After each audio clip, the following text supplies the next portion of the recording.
Part 2, The Last Hope. Chapter 29. There was a change in the weather for the worse. The air became unbearably humid. Stanley was drenched in sweat. Beads of moisture ran down the handle of his shovel. It was almost as if the temperature had gotten so hot that the air itself was sweating. A loud boom of thunder echoed across the empty lake.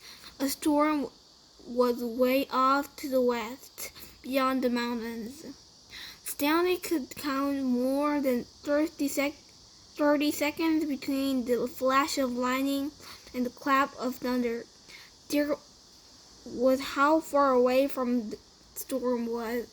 Sound traveled a great distance across the barren wasteland. Usually, Stanley couldn't see the mountains at the time of day. The only time they were visible was just at sunup, before the air became hazy. Now, however, the sky was very dark off the west, and every time the lightning flashed, the dark shape of mountains would briefly appear. "Come on, rain!" shouted Umpred. "Blow this way. Maybe it'll rain so hard it will flip up the whole lake," said Squid. "We can go swimming." 40 days and 40 nights, said Acre. "Guess we better start building on the ark, on an ark.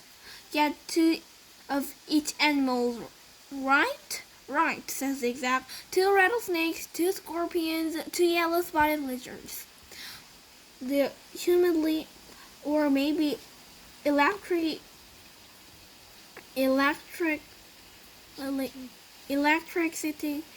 the air had made Zigzag's head even more wild-looking.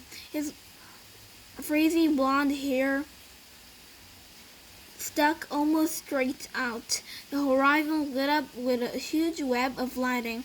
In that split second, Stanley thought he saw an unusual rock formation on top of one of the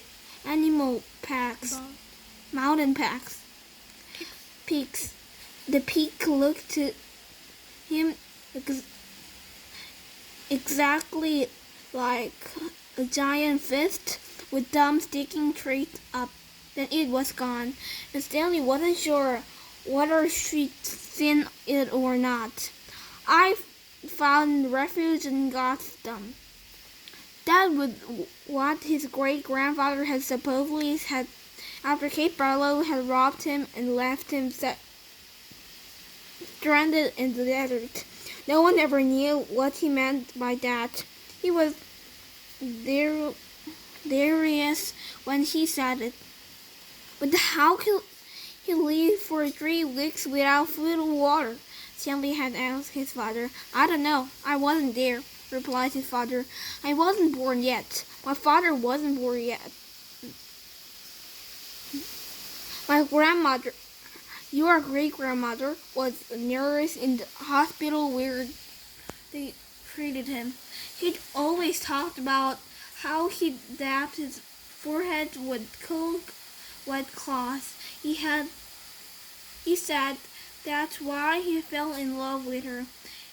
He thought she was an angel." "A real angel?" His father didn't know. "What about after he got better? Did he ever say what he meant by God's thumb, or how he survived?" "No, he just blamed his no-good pig-stealing father." The storm moved off farther west, along with any hope of rain. But the image of the fist and thumb remained in Stanley's head, although instead of lightning flashed behind the thumb, in Stanley's mind the lightning was coming out of thumb as if it were the thumb of God.